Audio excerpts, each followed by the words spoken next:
जिनके गुणों के गान में वे वर्धमान महान जिन विचरे हमारे ध्यान में। समय सार परमागम की चर्चा चल रही है। आदि से अपन ने आरंभ की थी और विगत शिविर में जो चर्चा हुई थी उसके बाद बीच के दिनों में जो व्याख्यान हुए हैं उन गाथाओं का पाठ अपन यहाँ किया करेंगे रोजाना। वो सिर्फ इसलिए कि आपको मालूम पड़ जाए कि पीछे क्या प्रकरण चल रहा है और अपन अभी कहाँ खड़े हैं। 56वीं गाथा से अपन ने बात आरंभ की और अभी 65वीं गाथा चलेगी। तो 56 से 64वीं गाथा तक अभी जो आप पाठ किया है उसमें ये बात अनेक तर्क युक्तियों से आगम के आधार पर ये सिद्ध किया है कि वर्णादि जो भाव हैं 29 प्रकार के वे जीव नहीं हैं।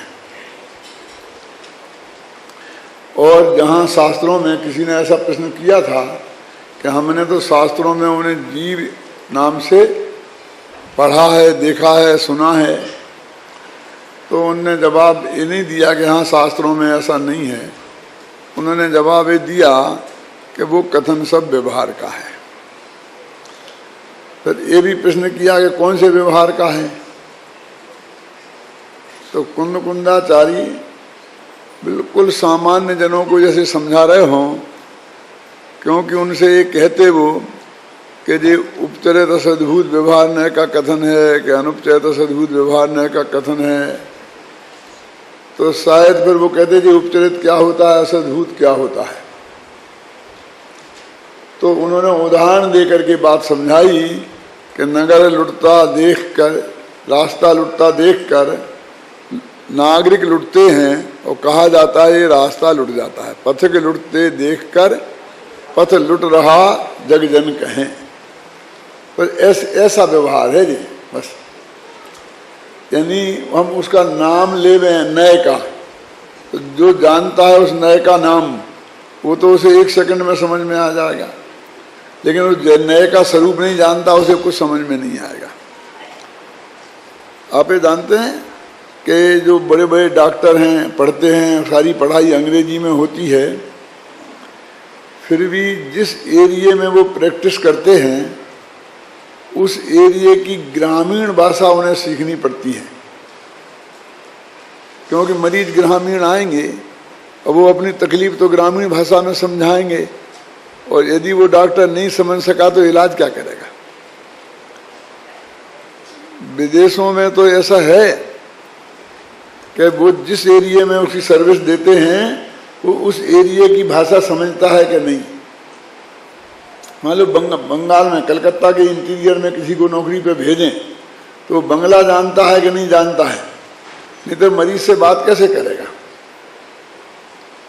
तुम कितने बड़े डॉक्टर हो इससे क्या फर्क पड़ता है, तुम्हें इलाज किसका करना है उसकी बात तुम्हें समझना है।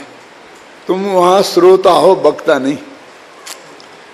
तुम्हें उसे कुछ समझाना नहीं है बल्कि उसके दर्द को उससे समझना है, और बाद में दवाई कैसे लेना ये समझाना है। तो इस अंग्रेजी में समझाओगे TDC फलानी सी हैं तो उससे कुछ होने वाला नहीं है। तो सुबह शाम दोपहर 8-8 घंटे के अंतर से दूध पानी के साथ, काय के साथ लेना, क्या खाना क्या नहीं खाना, ये भी उसी की भाषा में समझाना पड़ेगा कि नहीं। तो मरीज की भाषा समझना उतना ही बड़ी आवश्यक है। तो कुंद ने मरीज की भाषा में बात कही कि ये ऐसा व्यवहार है। कहीं रास्ता आज तक लुटा है, लुटते तो रास्तागीर हैं और कहा जाता है कि रास्ता लुटता है।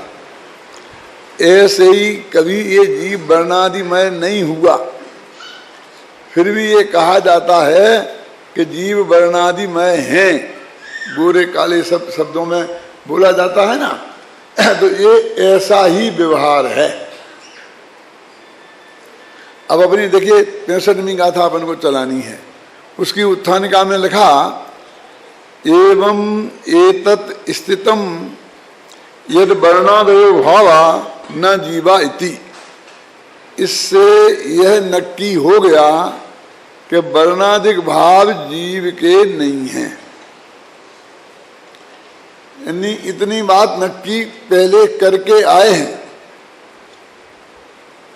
जब मैंने अंतिम व्याख्यान किया था ना, उस दिन ये बात कही थी कि ये जो उत्थानिका है, ऐसा लगता है कि जैसे पिछली गाथा के टीका का समापन का वाक्य है। ये इसकी उत्थानिका का वाक्य कहाँ है? अब तो ये अब आधी लेन एक लेन तो उत्थानिका के लिए चाहिए, इसलिए हमने उसे उत्थानिका के रूप में छाप दी। लेकिन ये तो बिल्कुल समापन का वाक्य है ना, कि इससे यह बात नक्की हो गई कि वर्णादिक जो हैं वो जीव नहीं हैं। और वर्णादिक से लेकर के गुणस्थान पर्यंत ये 29 भावों की बात है। एक ये बात उस दिन ये भी कही थी कि हमारी तकलीफ ये है कि एक दो वर्ण एकदम स्थूल, ये रंग काला गोरा नहीं है आत्मा। तो ये काला गोरा आत्मा नहीं है और आत्मा किसी गुणस्थान वाला नहीं है, हैं? इन दोनों में अंतर नहीं है। लेकिन हम तो वर्ण आदि बोलते तो हमारे दिमाग में वर्ण ही घूमता है, और वो वहाँ हम गुणस्थान तक पहुँचते ही नहीं है कि उसको भी यहाँ पर पुद्गल कहा जा रहा है और जीव नहीं है, ये कहा जा रहा है। ये हमारे दिमाग में नहीं आता। इसलिए मैं बार बार आपसे दोहराना चाहता हूँ कि जब वर्णादि अकेला शब्द बोलें तो उससे 29 भाव पकड़ना, और जब वर्णादि और रागादि बोलें तो वर्णादि में 20 पकड़ना और रागादि में 9 पकड़ना। ऐसा इस समय सार में किया है, 2 भेदों में बांटा है। तो ये जो 65वीं गाथा अभी चल रही है ना, ये वर्णादि वाली है, और वो 67-68वीं गाथा आएगी ना, जो 65-66 में ये, और 67-68 की में वो आएगी रागादि वाली। लेकिन वो दोनों में तर्क तो एक ही दिया है ना। क्या तर्क दिया है कि पुद्गल कर्म के उदय से जे होते हैं, इसलिए ये पुद्गल हैं। कि वहां तो लिखा है मोहन कम्मस्सुदया, मोहिनी कर्म के उदय से होती हैं, और तुम कह रहे पुद्गल कर्म के उदय से होता है। तो पुद्गल कर्म के उदय से होते हैं कि मोहिनी कर्म के उदय से होते हैं? बोलो राजकुमार।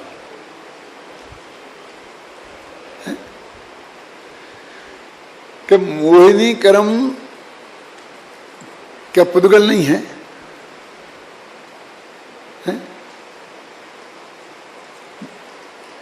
देखो, ये ज्ञानाम वर्णादि 8 ही कर्म पुद्गल के बने हैं ना। 148 प्रकृतियां हैं, वो सब पुद्गलमयी है ना। और उनमें से जो घातिया कर्मों की प्रकृतियां हैं, उन्हें कदाचित हम जीव के विकारी भावमयी भी कह सकते हैं, है ना। और बाकी जो हैं अघातिया कर्मों के उदय में होने वाली जो स्थितियां हैं, वो तो स्पष्ट ही पुद्गलमय है।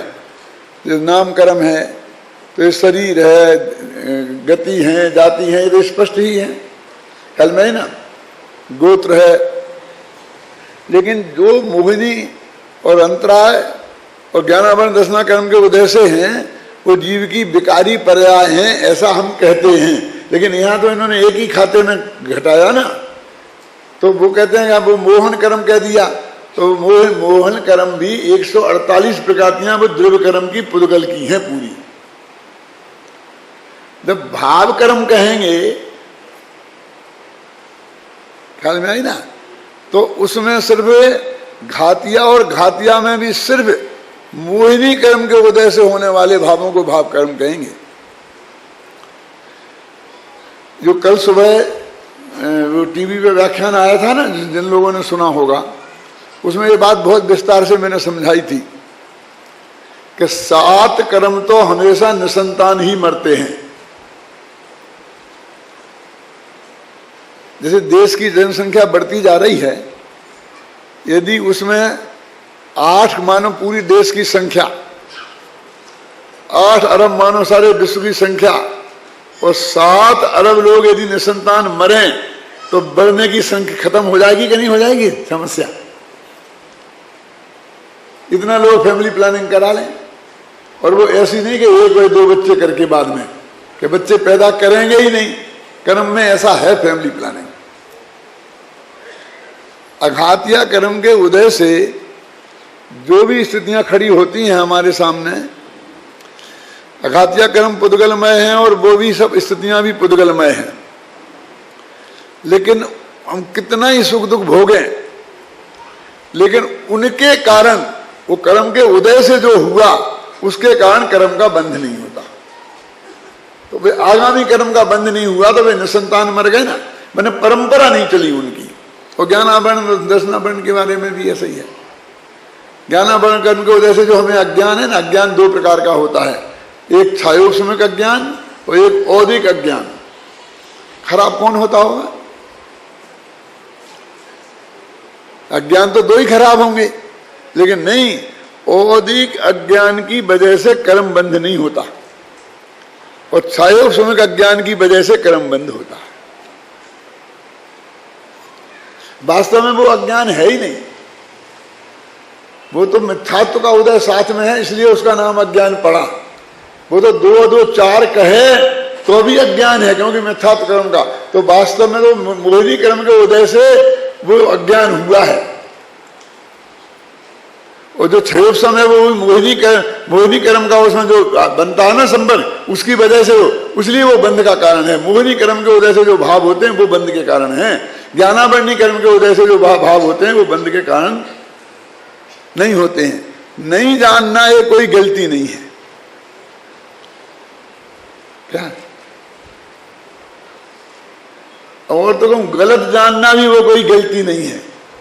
असलियत तो मैं और तुम सारे द्रव्यों को 2 भागों में बांटना है, और उसमें से वो बंटवारा सही नहीं हुआ और किसी पर के अंश को अपने में मिला लिया, अपने अंश को पर में मिला दिया, ये अज्ञान है, ये खतरनाक है, ये मिथ्यात्व मिला है। इसमें बंध का कारण ये है,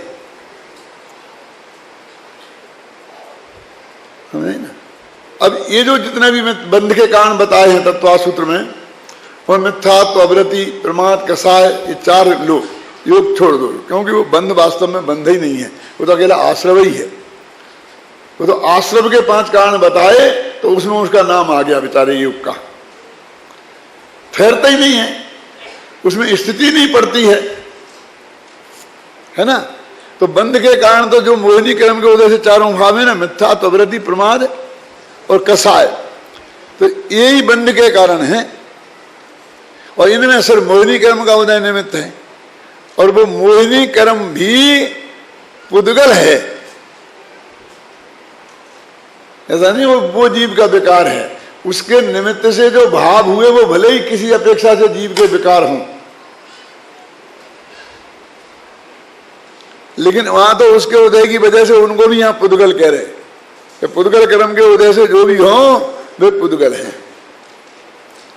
कल में तो इसलिए यहां ये कह रहे हैं कि वो 7 कर्म के उदय से तो जो आया तो उसे आपको कहे भी भूखे बिना वे कर्म नहीं छूटेंगे, तो भोग के छोड़ देंगे, क्या है, क्या दिक्कत है?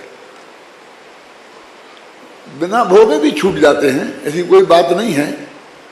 लेकिन मैं कर्णानी योग वालों से लड़ना नहीं चाहता हूं, इसलिए कहता हूं ना सही, बिना भोगे भोग के छोड़ देंगे। सब कर्म भोगने पड़ते हैं ऐसा तो है ही नहीं। 99% तो बिना कर्म बिना भोगे ही जाते हैं। तुमको पुण्य के उदय से खूब अरबों रुपए की संपत्ति मिल गई, 25 मकान हो गए, इतने शेयर हो गए, जो तुमने खरीद लिए, क्यों? और भाव बढ़ गया बहुत। अब वो तुम्हारे पास है कि नहीं? और बीच में एकदम भाव 1/10 रह गए, तो इतनी रह गई, लेकिन तुम अस्पताल में भर्ती थे, वो बेहोश थे, तो वो सामग्री तो चली गई और तुम्हें पता ही नहीं चला, तुमने उसके उदय को कहां भोगा? बिना भोगे ही निकल गए ना। लेकिन जब तक होश में होके घर में आए, जब तक फिर शेर ऊपर आ गए थे। क्यों? यदि नहीं गए होते अस्पताल और पता चलता तो हो सकता है कि हार्ट अटैक हो जाता और अस्पताल जाना पड़ता, और ऐसा जाना पड़ता कि दोबारा लौट के ही नहीं आते। क्यों? कितना कितना परिग्रह है जो हमारा सारे जीवन भर बिना भोगे ही हमारे पास रह करके वो चला जाता है, और कभी कभी तो हमें पता नहीं चलता कि वो आया भी और गया भी कब। क्यों? तो वो तो उदय के अनुसार संयोग होता है, और उदय खत्म हुआ और चला जाता है। हम तो भोगे तब भोगे, हमारा उपयोग उधर नहीं रहे, हम अपने समय सार में अपने उपयोग को लगाए रहे, तो उसका कोई मतलब ही नहीं है। लेकिन वो लोग जो ये कहते हैं कि नहीं ये कर्म भोगे बिना नहीं छूटेंगे, वो निधत्ती होते हैं, निकाचित होते हैं, उनको होते होंगे, लेकिन वो भोगे बिना नहीं छूटेंगे। वो उनका अर्थ क्या है कि उसके उदय में आपको वैसे संयोग या वैसे संयोगी भाव हुए बिना नहीं रहेंगे। तो हुए बिना रह जाएंगे ये हम कब कह रहे? तुम्हारे पुण्य का उदय आया तो तुम्हारी खूब संपत्ति हो गई, पाप का उदय आया तो जो भी विपत्ति होगी हो गई, लेकिन होना उसका नाम भोगना नहीं है। हम अध्यात्म वाले लोग कहते हैं कि वो भोगना नहीं है, इसलिए हम कहते भोगे ही नहीं। अब वही झगड़ा चलता रहता है कि वो चक्रवर्ती भोगता है कि नहीं भोगता है, वैसे लड़ाई लड़ते रहो। वे कहते भोगता है, वे कहते नहीं भोगता है, वे भोगता। अब क्या चक्कर है? कोई कहता भोगता है, कोई कहता नहीं भोगता है। भोगने और नहीं भोगने के बीच में जो कछु है सो है। क्यों? क्यों? संयोग तो है ही ना उनमें। 96,000 पत्नियां हैं, उनका वो पति है, इतने सब विभूति है, सब ऐसा है ना है। और खाना भी खाता है, और खूब मजे लेके खाता होगा, और स्वाद के लिए खाता होगा, और 5 इंद्रियों के भोग ऐसे हैं कि बिना भावों का इन्वॉल्व हुए बिना भोगना संभव ही नहीं है।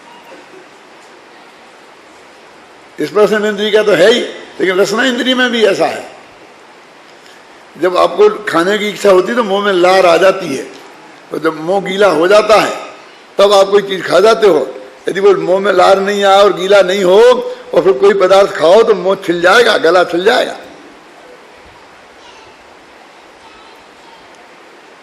वो भाव के मेरे कहने का मतलब वो भाव परिपाक के बिना हो जाते होंगे भोग बराबर। कैसा? वो बिल्कुल नहीं, वो मानता। अरे वो सिर्फ श्रद्धा की बात है दादा, वो श्रद्धा के लेवल पर उसे सुखरूप नहीं मानता, वो आनंद नहीं है। इतना ही है, बस इतने का नाम ही नहीं भोगना है।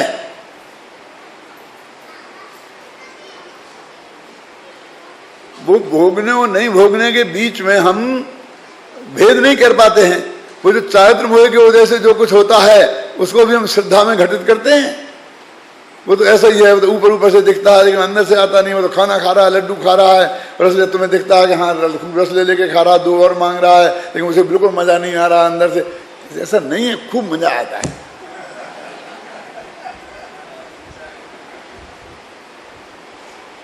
नहीं तो भोग ही क्या है? भोगते हुए नहीं, मतलब वो उसमें क्या सिर्फ श्रद्धा के लेवल तक जाओ। वो उनका भोगता नहीं है, वो सिर्फ श्रद्धा के लेवल तक जाओ। और ऐसी तुम्हारा ये जो आज तुम बोल रहे थे, बड़े दादा ने भी 3 दिन चलाया खूब इसको, ये भी चलाया कि जो मानता मैं शुद्ध हूँ वो शुद्धता को प्राप्त हो, जो मानता अविशुद्ध में वो अविशुद्धता को प्राप्त हो। अब इसमें मुद्दे की बात जो है वो हम बहुत कम लोग वहां तक पहुंच पाते हैं। वो लोग, विरोधी लोग तो बहुत स्पष्ट शब्दों में कहते हैं कि भैया ये जो ये लिखा है ना कि शुद्धता, तुम ऐसा मानो कि आत्मा शुद्ध है, वो तो इसलिए लिखा है कि शुद्ध मानने से आत्मा शुद्ध होता है। मानो उनका अर्थ हो गया कि शुद्ध है नहीं, और अशुद्ध मानोगे और फिर शुद्ध हो जाएगा, ऐसा नहीं होगा। ये तुम शुद्ध ही मानो, अशुद्ध है लेकिन शुद्ध मानो तो खत्म हो गया। ऐसा है ही नहीं, वो अशुद्ध है ही नहीं। बस स्थिति तो ये है, क्योंकि असत्य के आश्रय से शुद्धता प्रकट नहीं होती है। माने हम है तो अशुद्ध और माने शुद्ध, और फिर शुद्धता प्रकट हो जाएगी। इसका मतलब असत्य के आश्रय से शुद्धता प्रकट होती है, और है अशुद्ध और हमने अशुद्ध माना तो उससे फिर अशुद्धता प्रकट होगी। तो उल्टा हो गया है। हम तो ये सिद्ध करते हैं उसमें कि वो कहते जिससे शुद्धता प्राप्त होती है शुद्ध मानने से, इससे सिद्ध होता है कि वो शुद्ध है ही।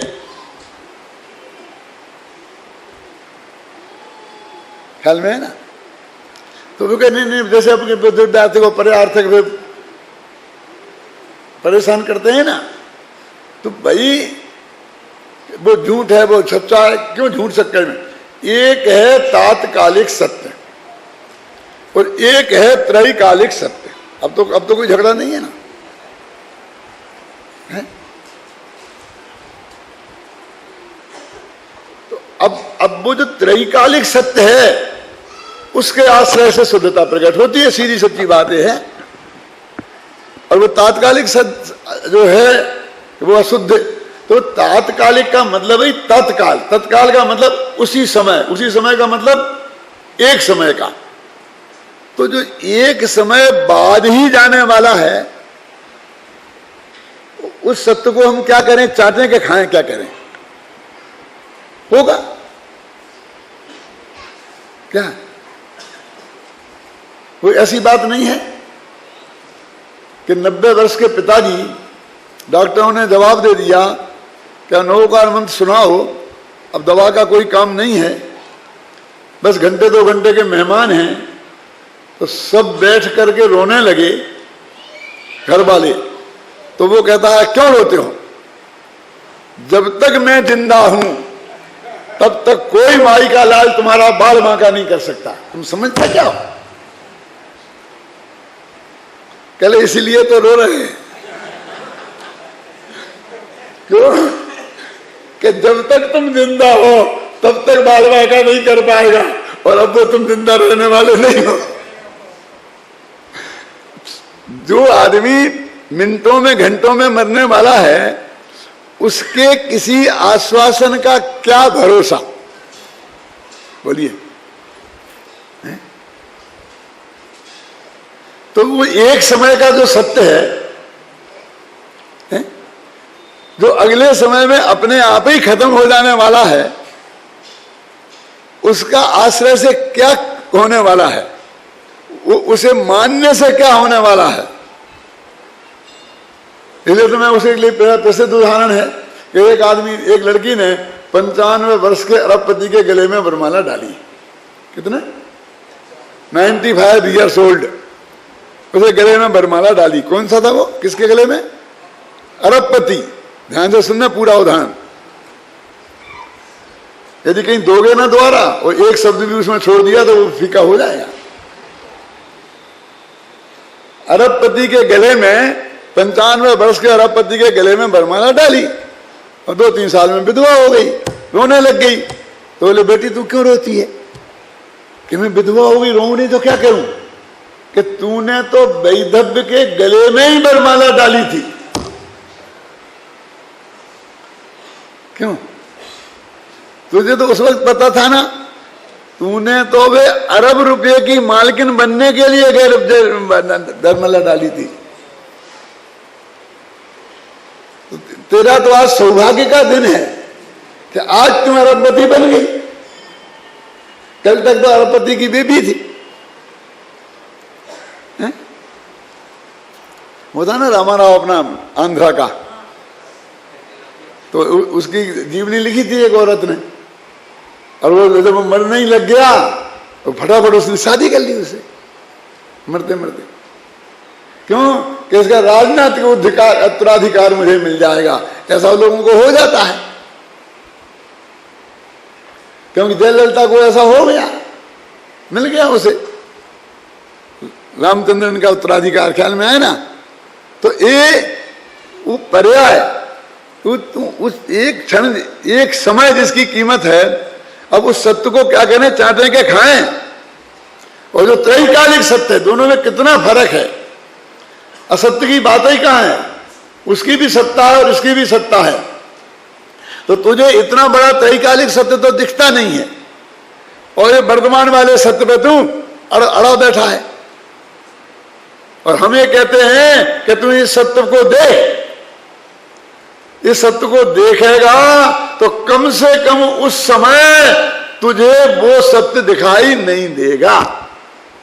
क्योंकि तेरे को महाभाग्यशाली है, तुम अभी सर्वज्ञ नहीं है।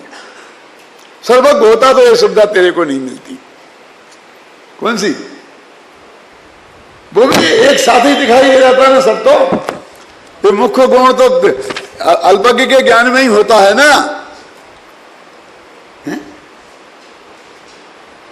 तो इसलिए यहां ये कह रहे हैं कि ये नक्की हो गया कि वर्णादि से लेकर गुणस्थान पर्यंत भाव हैं, वो जीव नहीं है। अब उसको उपसंहार के रूप में दो से संक्षेप में द्वारा निपटाते हैं। दो गाथाओं में वर्णादि मेरे नहीं है और दो गाथाओं में रागादि मेरे नहीं है। ऐसे चार गाथाओं में ये जीवा जीवाधिकार समाप्त हो जाएगा। देखो गाथा है, एकम च दोण्य तिन्नी चत्तारिय पंच इंदिया जीवा बादर पज्जत्यजरा पैडियो नाम कम्मस्य ये देहिम निबत्ता जीवट्ठाणाउ कर्ण भूदाही पैडीय पोगलमयीम नाम कहें भन्न दे जीवो। इसमें लगा ना पैडियो नाम कम्मस्य, ये नाम कर्म की प्रकृतियां हैं। और उसमें लगा मोहन कर्म के उदय से, वे मोहिनी कर्म की प्रकृतियां हैं, लेकिन दोनों ही पुद्गलमयी हैं। तो एक कम, दोन्नी, तिन्नी, चत्तारी, पंच इंद्रिया, ये पांच इंद्रिय जीव, एक इंद्रिय जीव, दो इंद्रिय जीव, तीन इंद्रिय जीव, चार इंद्रिय जीव, पांच इंद्रिय जीव, फिर बाह्य जीव, सूक्ष्म जीव, फिर पर्याप्तक जीव, फिर अपर्याप्तक जीव। लेकिन सूक्ष्म कहां लिखा है इसमें? अपर्याप्तक कहां लिखा है? उसमें किताब ही नहीं है हाथ में, तो कहां होगा उसमें? इदरा लिखा ना, इदरा। तो बादर का इदरा सूक्ष्म और पर्याप्तक का इदरा अपर्याप्तक। तो ये शास्त्र में गुमट साराधिक में इन्हें 14 जीव समास बोलते हैं। वहां ऐसा वर्णन आता है ना कि जीव कितने प्रकार के हैं, कि एक प्रकार के, दो प्रकार के, तीन प्रकार के, चार प्रकार के, पांच प्रकार के, 6 प्रकार के, 7 प्रकार के, 8 प्रकार के, 9 प्रकार के, 10 प्रकार के, 11 प्रकार के, 12 के, 13 के, 14 के, 19 के, फिर हजारों के, लाखों के, अनंतों के। इतने जीव समास हो सकते हैं, जीव के इतने भेद हो सकते हैं। तो ये 14 जीव समास हैं। अब वहां जीव समास को यहाँ पर गुणस्थान शब्द से प्रिया है, जीवठान कहा, जीवस्थान। वहां जीव समास शब्द है, यहाँ जीवस्थान कहा। कि ये जो जीवस्थान है माने जीव समास हैं, जो 14 जीव समास हैं, ये नाम कर्म की प्रकृति का उदय से हुए हैं। माने जीव के ये नाम एक इंद्रिय नाम कर्म का उदय है, इसलिए उसका नाम एक इंद्रिय पड़ गया। दो इंद्रिय नाम कर्म का उदय है तो उसका नाम दो इंद्रिय पड़ गया। पंचेंद्रिय नाम कर्म का उदय है तो उसका नाम पंचेंद्रिय पड़ गया। पर्याप्तक नाम कर्म का उदय है तो उसका नाम पर्याप्तक पड़ गया। सूक्ष्म नाम कर्म का उदय है तो उसका नाम सूक्ष्म पड़ गया। जीव तो ही सूक्ष्म है के बादर है। अनंत जो गुण हैं और असंख्य प्रदेश हैं, तो जो सूक्ष्म जीव के कुछ जरा सूक्ष्म होंगे वो स्थूल के स्थूल होंगे। क्यों? तो दोनों जीव तो बिल्कुल एक सही हैं। ये सूक्ष्मता स्थूलता तो शरीर की है। क्यों? जो सूक्ष्मता और स्थूलता है वो किसकी है? शरीर की, के जीव की है? शरीर की है ना। तो कहते हैं सब नाम कर्म के उदय से हुए हैं, इसलिए एक पुद्गल है। बस खत्म। पुद्गल कर्म के उदय से हुआ पुद्गल। एक नियम मैंने आपको और बताया था कि अध्यात्म में विश्व को दो भागों में बांटा जाता है। तो इसलिए यदि हम उसके ऐसे भाग करें कि जीव है और अजीब 5, पुद्गल, धर्म, धर्म, आकाश, काल, तो फिर 2 भागों में कम बटा, फिर 6 भागों में बट गए। तो जीव को एक ही मानना पड़ेगा और बाकी सबका एक नाम देना पड़ेगा। जैन और अजैन। तो जैनियों को छोड़कर विश्व में जितने धर्म हैं और भविष्य में नए नए बनेंगे बेड़ी, वो सब एक अजैन शब्द में आ जाएंगे। तो अध्यात्म में कहीं तो उसे अजीब कहते हैं, कहीं उसे अचेतन नाम देते हैं, कहीं उसे पुद्गल नाम देते हैं, कहीं उसे वर्ण नाम देते हैं, कहीं के अकेला शरीर नाम देते हैं, कहीं अकेला राग नाम देते हैं। लेकिन जब कोई नाम एक कहें उसमें वो सब जानना जो त्रिकाली दो भगवान आत्मा के अतिरिक्त हैं। ये तो आपकी सुविधा के लिए वर्णादि रागादि आदि लगा दिया उनने, वे आदि लगाएंगे भी नहीं। वे तो जीव नहीं है, बस एक पुद्गल है, खत्म। अब वो कहते हैं कि तुम पुद्गल तो रूप रस गंध स्पर्श बंध बनता पुद्गला, ये परिभाषा उसमें मत देखना। वो परिभाषा हमारे सिद्धांत की है, सिद्धांत ग्रंथ पढ़ो जब देखना। अध्यात्म में वो परिभाषा नहीं है, बस ये जीव नहीं है इसका मतलब पुद्गल है, बस खत्म। उनमें रूप रस गंध स्पर्श है कि नहीं है। अब बोलिए अध्यात्म एक दृष्टि से कितना कठिन है। क्यों कि अब सामने वाला कैसे माने कि उसमें रूप रस गंध स्पर्श नहीं हो और तब भी तुम उसको पुद्गल कहो, वो तो नहीं माने। और दूसरे जीव को अजीब को नहीं माने, झगड़ते हैं लोग, बहुत झगड़ा करते हैं। यहां भी करते हैं, अमेरिका में भी करते हैं कि कैसे कह दिया, अजीब कैसे कह दिया।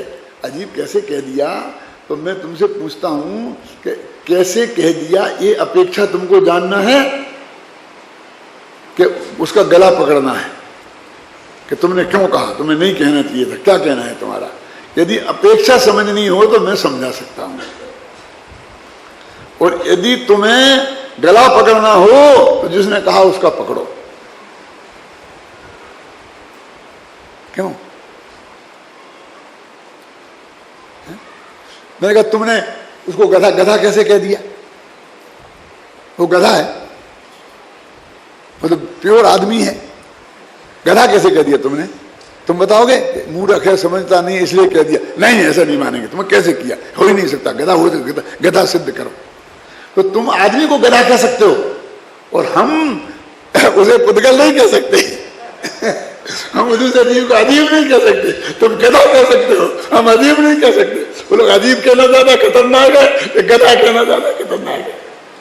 अरे ऐसे प्रयोग 24 घंटे तुम करते हो दैनिक व्यवहार में, उसके बिना हमारा दैनिक व्यवहार भी नहीं चलता है। और तुम अध्यात्म के गहन सब्जेक्ट को हमको ऐसी भाषा में बांध कर और समझना चाहते हो तो नहीं समझ सकते। जो गुरुदेव श्री फरमाते हैं कि भैया ये तो बहुत अपने देशना लब्धि की परिभाषा में मैं कहता हूं कि देशना लब्धि के पहले विशुद्धि लब्धि है। वो शर्त क्यों है? इसीलिए है कि इतनी तीव्र मंद कसाय हो कि जो गुरु कहें तो हाथ जोड़ के स्वीकार करेगा, हाँ साहब प्रमाण वचन गुरुदेव। पहले तो यही बोले, बाद में शंका हो तो कहे गुरुदेव एक मेरे चित्त में ये बात बैठ नहीं रही है, यदि आपको कोई नाराजी ना हो तो मैं बोलूं। और वे कहें कि हाँ कोई बोल, तो फिर बोले धीरे से, और फिर गुरु समझाएं, उस पर गंभीरता से विचार करे, बहस नहीं करे, गला नहीं पकड़े। ये अध्यात्म का मार्ग नहीं है। मंद वो है ना विशुद्धि लब्धि, वो मंद कसाय का ये अर्थ है। हम तो अकेले गुस्सा नहीं आया तो मंद कसाय समझते हैं। लेकिन एक आदमी बिजनेस में चला गया, क्योंकि अभी मुझे जाना है, एक ग्राहक बैठा हुआ है, तो वो मंद कसाय है कि तीव्र कसाय? क्योंकि लोभ कसाय तीव्र कसाय नहीं होती है, अकेले क्रोही का नाम तीव्र है। क्यों? तुमने कैसे कहा, ये जो तुमने ये जो बोल रहे हो ये मंद कसाय है कि तीव्र कसाय? विशुद्धि लब्धि का क्या अर्थ है? मेढे की भांति आंखें फाड़ फाड़ करके देखे कि जो कह रहे हैं उसमें तो मेरा ही हित भाषित होता है, इनका कोई स्वार्थ नहीं है, मैं ही ऐसा मूर्ख हूं जो मेरी समझ में नहीं आ रहा है, उसका नाम विशुद्धि लब्धि है। समझ में ना? अध्यात्म का ऐसी अपेक्षाएं हैं। तो वो कहते हैं कि ये जो हैं ये सब, दूसरी गाथा का अर्थ कर रहा हूं मैं, ए दाहिम निबत्ता जीवठाना कर्ण भूदाही पैडीह पोगल मई ताहिम कहम भण्ड दे जीवो। वे प्रकृतियां पुद्गलमयी हैं, तो उनके उदय से होने वाली ये जो चीजें हैं जीवस्थान, उनको हम जीव कैसे कह सकते हैं? हम किसी रूप में जीव नहीं कह सकते हैं। देखो इसके लिए जो टीका में उन्होंने उदाहरण दिया है वो बहुत प्रसिद्ध उदाहरण है। अगली टीका में नहीं दिया, आगे और भी दिया है। देखो जिस प्रकार लिखा नहीं, आत्म निश्चय नय से कर्म और करण की अभिन्नता होने से जो भाव जिससे किया जाता है वह वही होता है। क्या कह रहे हैं? अपन कहते हैं कि मिट्टी से घड़ा बना, तो मिट्टी कुमार ने बनाया है ना, फिर अपन बोलते हैं कि उसे डंडे से बनाया, चक्र से बनाया। वो बेचारी जो मिट्टी उस घड़े के रूप में रहेगी जीवन भर, आगी में तपेगी, पानी में रहेगी, सारा सुख दुख उसके साथ भोगेगी। उसको ना कर्ता में खड़ा रहने देते हैं, ना कर्म में खड़ा रहने देते हैं, ना कर्ण में खड़ा रहने देते हैं। तो ये सब मुफद्दिया खड़े हो जाते हैं 6 तरह के, जिन्हें कुछ नहीं भोगना है। तो वो कहते हैं एक नियम है कि करण वो ही हो सकता है जो कर्म से अभिन्न हो।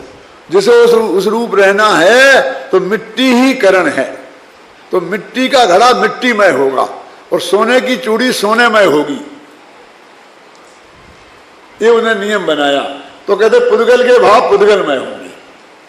तो करण माना ना उसको, पुद्गल कर्म के उदय से, तो उसे कर्ण माना। अब अध्यात्म की यही तो कमजोरी है कि यहां तो कह रहे मिट्टी के घड़ा का तो उदाहरण दे रहे कि मिट्टीमय है घड़ा, और वहां वो पुद्गल कर्म की प्रकृतियां हैं, और यहां हुआ जीव में विकार। क्यों? और उसको फिर कह रहे कि वो उसी का है इसलिए उसी में हुआ है। अब इस तरफ को तुम नहीं मानोगे तो नहीं मानो, मानोगे तुम्हें आत्मा समझना हो तो मानना पड़ेगा इस तरफ को।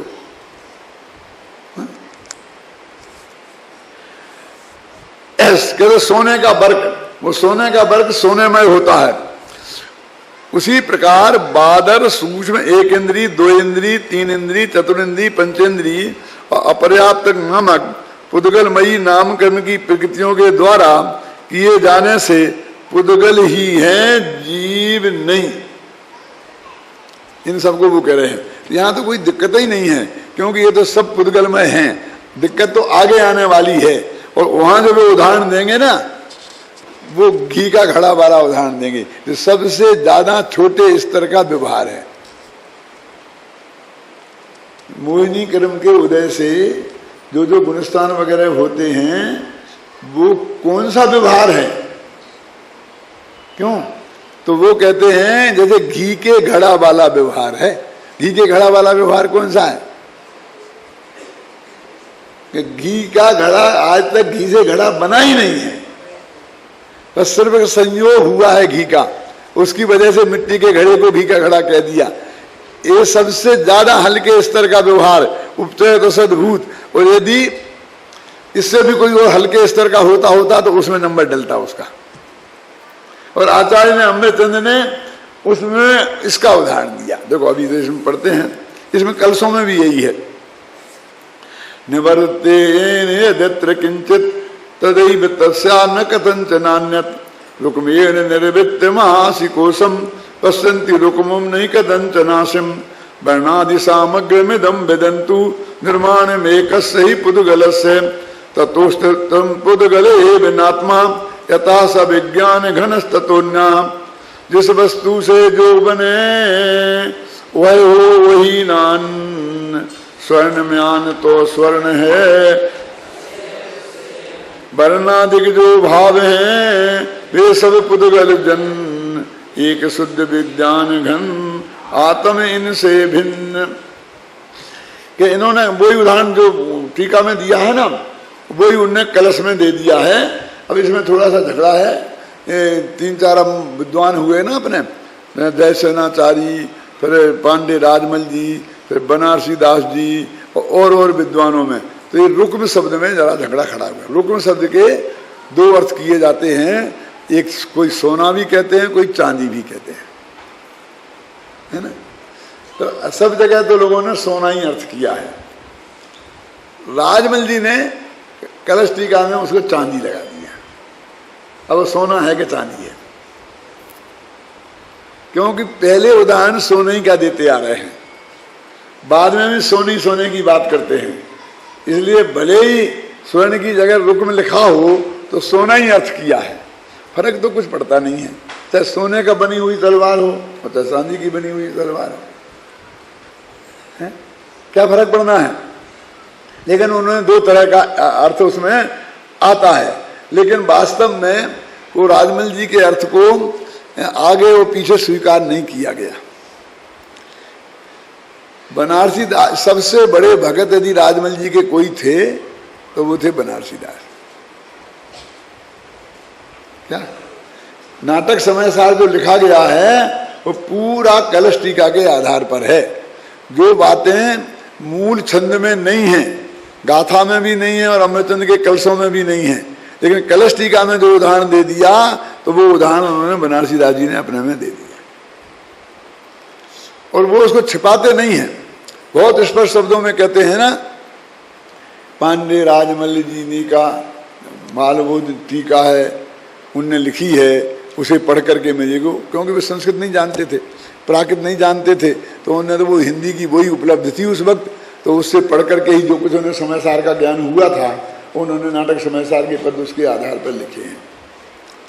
तो हर जगह मैंने समय सार अनुशीलन में जगह जगह लिखा है, आप लोगों ने पढ़ा होगा तो, कि ये जो अर्थ बनारसी दास जी ने ऐसा किया है वो क्यों किया, ना तो आत्मख्याति में है ना उधर है, तो कभी देखो पांडे राजमल जी की टीका में है इसलिए किया, लेकिन यहाँ पर उन्होंने भी उनका साथ छोड़ दिया, उनने भी चांदी अर्थ नहीं किया, उनने भी सोना ही अर्थ किया।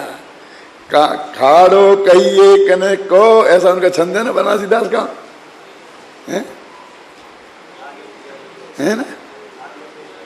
हाँ कनक का जो भी है बोलो उसमें। तो मेरे कहने का अर्थ है उसमें कोई विवाद की बात नहीं है कि वो उदाहरण चाहे सोने का दो चाहे चांदी के दो, कि चाहे सोने की तलवार है, वो जो म्यान है, म्यान सोने की बनी है और उसके अंदर तलवार है। तो मैं आपसे पूछता हूं कि उस सबको सारी दुनिया से सोने की तलवार कहती है, यहाँ लगी हो ना, राजपूतों के यहाँ लगी रहती है कि नहीं लगी रहती है सोने की तलवार। अब सोने की तलवार बने तो वो तलवार तो क्या चाकू भी नहीं बनेगा, उससे तो तुम्हारे केला भी नहीं कटेगा, और तो दूसरे जाने दो, क्योंकि सबसे मुलायम होता है ना फलों में, वो भी नहीं कटे उससे सोने की चाकू से।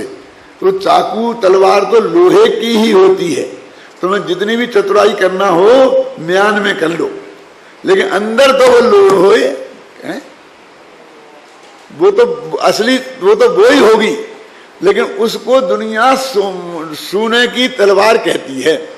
अब उसे दुनिया का हो चाहे मूर्ख सोने की तलवार कहते हैं, क्योंकि सब जानते हैं कि तलवार अंदर में बिल्कुल अलग है, उससे म्यान है। तो ये जो वर्णादि वाला तो ये शरीर है, ये म्यान है, और अंदर जो भगवान आत्मा है वो तो तलवार है, वो तो चैतन्य धातु का बना हुआ है। ये उन्होंने उदाहरण देकर के सिद्ध किया। तलवार का उदाहरण बहुत सिद्ध है। उस वक्त जमाने में तलवार से ही लड़ाइयाँ लड़ी जाती थी, और शौक के रूप में तलवारें फिर इस तरह से होती थी। जो बड़े बड़े राजपूत होते थे तो वो तलवार में तो कुछ कर नहीं सकते थे, सबको वही रखनी पड़ती थी। म्यान है बहुत बढ़िया बना करके, और उसकी बढ़िया चमकदार सोने की, और इसका पानी लगा लगा करके सब करते थे। जो अपनी वैभव दिखाना हो ना तो वैभव दिखाते थे काय से, म्यान से, और उसी को सोने की कहते थे। तो ऐसे ही कहते हैं यहाँ पर है, वास्तव में वो जो बात पहले सिद्ध कर आए हैं उसी को उन्होंने इस बात से सिद्ध की है। अब देखिए, ना तो वो आज तलवारें रही, ना वो म्याने रही, ना वो घी के घड़े रहे। ये घी के घड़े का क्या चक्कर है? अब आज तो सबसे ज्यादा कठिन घी का घड़ा समझाना हो गया। समय सार समझाना, जो कहना है कि आत्मा जुदा है, सरल है, तो देह जुदा है, लेकिन घी के घड़ा को समझाना बहुत कठिन है। नई उम्र के बच्चे जानते हैं, तो जानते हो आ रहा घी का घड़ा क्या होता है। पहले के जमाने में जो घरों में घी रखा जाता था तो बर्तन कोई सोने चांदी के तो थे ही नहीं, स्टील के भी नहीं थे, और जो आज के पीपे मीपे आते ये भी नहीं थे। मिट्टी के घड़ों में घी भी रखा जाता था, हर चीजें मिट्टी के घड़ों में ही रखी जाती थी। तो अब दिक्कत क्या थी कि मिट्टी का घड़ा तो मान लीजिए उस समय 1 रुपये का आता है मान लो, लेकिन जब वो घी का घड़ा बनता था तो उसमें घी रखो तो वो घड़ा आधा किलो घी पी जाए, और आधा किलो घी आए तो कितने का हो जाएगा, तो वो घड़ा 100 रुपये का हो गया, कितने का हो गया ना। तो उस घड़े को स्पेशल रूप से तैयार किया जाता था, क्यों, घी का नुकसान कम से कम हो। तो पहले उसे 2-4 दिन तक पानी भर से रखते थे, जितना पीना हो पहले पानी पी ले, फिर पानी से तर हो जाता था तो उसके बाद उसमें छाछ रखते थे। वो छाछ में से घी तो निकाल लिया, अब बाकी तो निकल ही नहीं सकता है, और वो बाकी छाछ तो अपन को वो बांट देते हो ना किसानों में, तो उसको उस घड़े में रखते थे, तो घड़ा उसमें जो थोड़ा बहुत घी बचता था जो अपन नहीं निकाल सकते थे वो पी जाता था, है ना। जब वो छाछ रखते थे महीना 15 दिन तक, तो उसका छाछ का पी जाता था, फिर उसमें दही जमाते थे, तो दही उसमें से वो जितना पी जाता था, फिर बाद में घी रखते थे तो बाद में घी भी पीता था थोड़ा बहुत, तो वो बहुत कीमती हो जाता था। बनने में भी बहुत समय लगता था, और उसने कितना घी पी लिया है, इसलिए उसकी बहुत सुरक्षा से, और घर में वो एक संपत्ति के रूप में थी। घी का घड़ा माने जैसे आपके आज सोने की घड़ा हो आपके घर में, तो अपन तिजोरी में संभाल के रखते हैं, और जिस दिन भगवान का अभिषेक करना उस दिन ले आते हैं और फिर जाकर के रख देते हैं, क्यों, ऐसा घी का घड़ा रखे जाते थे। और वो घी आचार्यों के दिमाग में घी का घड़ा बस रहा था, उन्होंने और तो कुछ देखा नहीं था घर में। तो वो कहते हैं कि घी का घड़ा घी से तो बना ही नहीं है, घी का तो सिर्फ उसमें संयोग है, वो घड़ा तो सिर्फ मिट्टी का ही बना है, लेकिन अब उसको घी का घड़ा कहते थे। क्यों कहते थे, तो कहते हैं घर में उसी स्टाइल के कई घड़े होते थे, वैसे ही घड़े में एक में पानी रखा जाता था ठंडा करने के लिए, किसी में घी रखा जाता था, किसी में तेल रखा जाता था, और यहां तक कि अनाज भी घड़ों में ही रखा जाता था, थोड़ा हो तो, ज्यादा हो तो उसकी अलग वो बनाई जाती थी, कोठी मोठी जो क्या बोलते थे, है ना, क्या बोलते हैं अभी बुंदेलखंड में, जानता तो होगा तुम, कुड़िया क्या बोलते हैं, हाँ कुटिया बनाते थे, समझ गया ना, उसमें रखी जाती थी। तो वो सब चीजें, तो अब वो घड़े तो सब मिट्टी के ही है, और सबको मिट्टी का घड़ा कहें तो भेद विज्ञान कैसे हो। हमें घी का घड़ा बुलाना है, तेल का घड़ा बुलाना है, पानी का घड़ा बुलाना है, समझे ना। तो मिट्टी बेचारी सब में थी, उसका ये अपराध हो गया कि वो सब में है इसीलिए किसी में नहीं है क्यों, और जो एक एक में है उसका नाम हो गया, एक में है उसका नाम हो गया, और सब में है उसका नाम नहीं हुआ। तो कहते हैं कि एकदम घड़ा प्योर मिट्टी का है, फिर भी उसको घी का कहा जाता है। फिर आचार्य ने उसे और बहुत बारीकी डाली, उसमें क्या डाली बारीकी, एक लड़का है बच्चा, उसने अपने घर में पैदा हुआ, वो बुढ़ा होकर मर जाता था, लेकिन वो घड़ा नहीं फूटता था, फिर उसकी अगली से पीढ़ियां आती थी तो वो ही घी का घड़ा रहता था। आदमी तो 150 वर्ष तक जीता था, और घड़ा 500-500 वर्ष तक रहते थे घी के घड़े।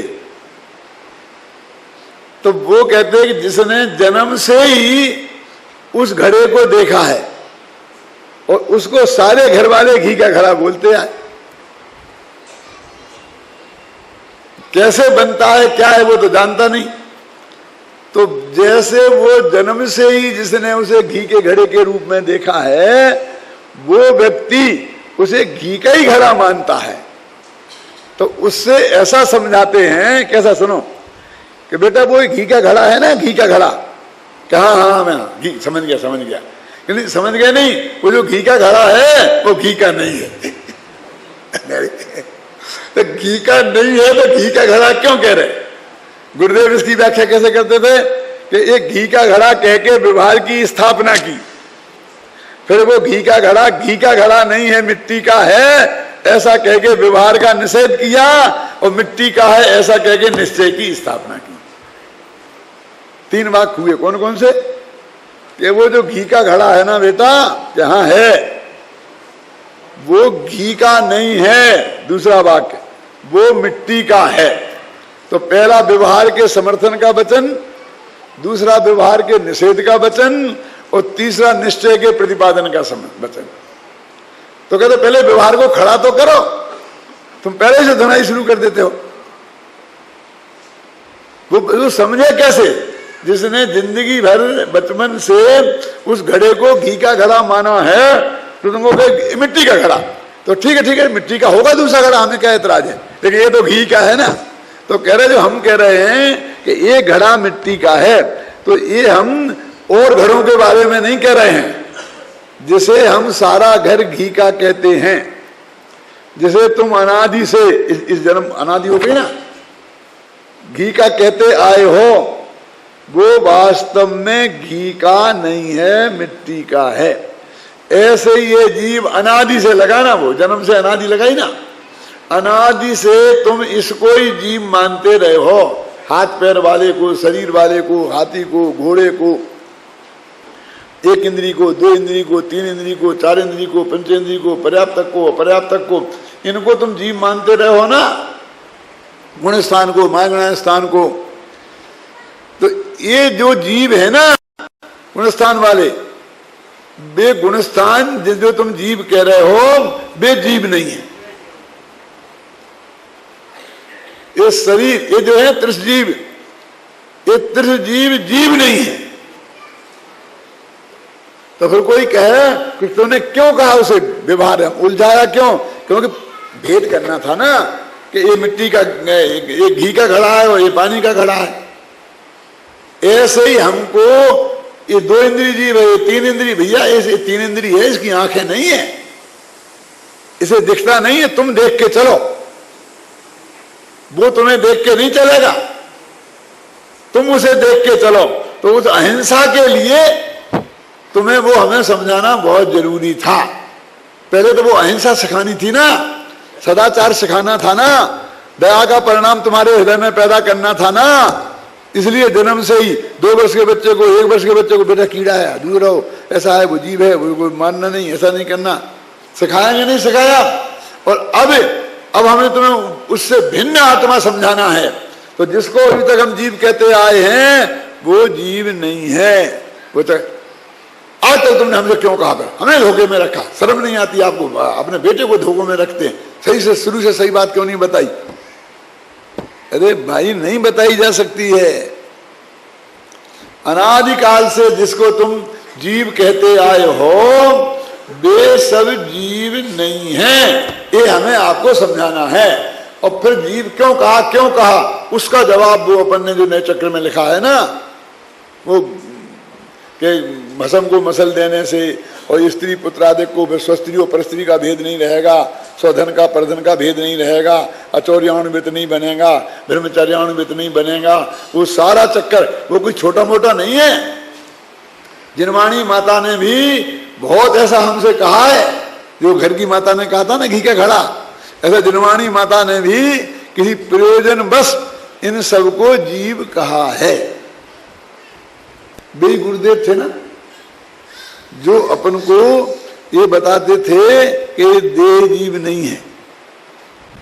वो ही रास्ते में चलते हुए कहते थे ना, देख के चलो, ये नीम के फूल पड़े हैं, इनमें तुम्हारे अनंत भव के माँ बाप हो सकते हैं, ये जीव हैं। खमचंद भाई तो ऐसा बोला करते थे कि तुम उन्हें जीव मानते ही नहीं हो। देखो अध्यात्म वाले जीव नहीं मानते किनको? 1 इंद्री, 2 इंद्री, 3 इंद्री को। तो एक दिन ऐसा आएगा कि ये दुनिया तुम्हें जीव नहीं मानेगी। हम इन्हें जीव नहीं मानते हैं। शास्त्र में पढ़ लिया है ना कि वनस्पति में जीव होता है, पैदा होता है, हरा होता है, इसलिए तुम कह देते हो कि हाँ है। लेकिन जब तुम बिल्कुल वो ताजी ताजी घबराना नहीं है। वो ककड़ी खाते हो ना जो एकदम जो साधारण सी होती है, बिल्कुल बिल्कुल छोटी होती है ना, तो उसको तो जब तुम खाते हो तो तुम जीभ मान के खाते हो। तुम्हारे दिमाग में ये आएगा ये जीभ है तो तुम खा सकते हो उसे। आप समझ गया ना क्या? जिसको तुम जीभ मानते हो, एक मक्खी मच्छर को खाओ, बताओ हमारे सामने, खा के बताओ। इसका मतलब तुम उसे जीव नहीं मानते। क्या माने? उस जीव मानो तो जीव जैसा व्यवहार करो ना उससे। क्यों?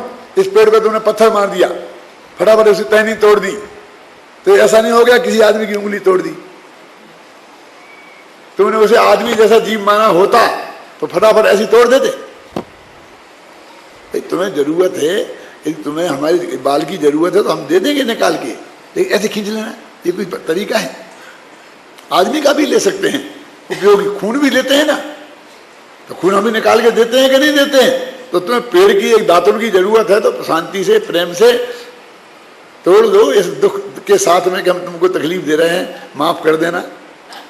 जीव तो मानो भले आदमी, तो हम जीव जैसा कैसा व्यवहार किया। मैं तो कहा था एक बात, मैं फिर दोहराना चाहता हूं कि हम गाय भैंस कुत्ते बिल्ली को जीव नहीं मानते। क्या? क्यों जी? जैसे ये आदमी है ना सामने बैठे, तो इनके सामने हम अपनी पत्नी से किसी से मजाक ऐसी चाय जैसी मजाक करते हैं? नहीं करते। और गाय भैंस के सामने, कुत्ते बिल्ली के सामने, यदि उन्हें आप वेद शनि पंचेंद्रिय है ना, ये सब समझते हैं ना कि तुम क्या कर रहे हो, लेकिन उन्हें तुम जीव माना होता तुमने तो ऐसा व्यवहार क्यों करते? फिर और आगे बढ़ो, अपने बाल बच्चों को भी जीव नहीं मानते तुम तो। 2 वर्ष का 1 वर्ष की बच्ची हो, क्यों उसके सामने भी कोई कुचेष्टा करने से नहीं चूकते हो, तो इसका मतलब तुमने उसको आदि कहाँ माना जीव? अब सैनी पंचेंद्री बड़े 25 वर्षीय बुढ़े बुढ़ियों को भी नहीं मानते तुम जीव। बगीचे में हम बैठे होते हैं और वे आकर के लड़का लड़की कैसी भी कुचेष्टाएं करते हैं, इसका मतलब है उनको जीव ही नहीं मान रहे। जीव नहीं मानने का अर्थ समझ में आया कि नहीं? तुम जिसको जीव मानते हो उसके साथ जैसा व्यवहार करते हो, वैसा व्यवहार जो जीव है उन सबके साथ हमारा होना चाहिए ना। क्यों? भाषा में तो हम बोलते हैं कि हमने पृथ्वी को खोदा, पानी को डोला, पंखा से पवन विलोल्यो। क्यों बोलते कि नहीं बोलते? क्या है उसकी पंक्ति है ना, जल पानी पंखे से हवा को हमने तकलीफ पहुंचाई। लेकिन सचमुच बोलो, जब तुम पंखा चलाते हो और हवा को तकलीफ होती है तो अंदर से फीलिंग करते हो? पूरन चंद जी करते हो फीलिंग? कभी हुआ ऐसा कि मैं किसी को तकलीफ दे रहा हूं? तो फिर इसका मतलब तुम हवा को जीव का मान रहे हो। तो तुमने रट लिया, बाप में माँ बाप ने रटा दिया था आलोचना पाठ, तो तुम बोलते हो, यानी उसको तुमने जीव स्वीकृत नहीं किया। इसके लिए व्यवहार पवित्र बनाने के लिए उनको जीव जीव जीव जीव पढ़ाया था, और अब तुम उसको ही जीव मान के बैठ गए। तो उससे भिन्न अपना भगवान आत्मा है, वो बताने के लिए वो सब ये जीव नहीं है, ये जीव नहीं है, ये जीव नहीं है, ये जीव नहीं है, ये बताना जरूरी है। तुम ये नहीं समझोगे, हमारा गला पकड़ोगे बार बार, तो तुम्हारा रास्ता तुम्हारा, हमारा रास्ता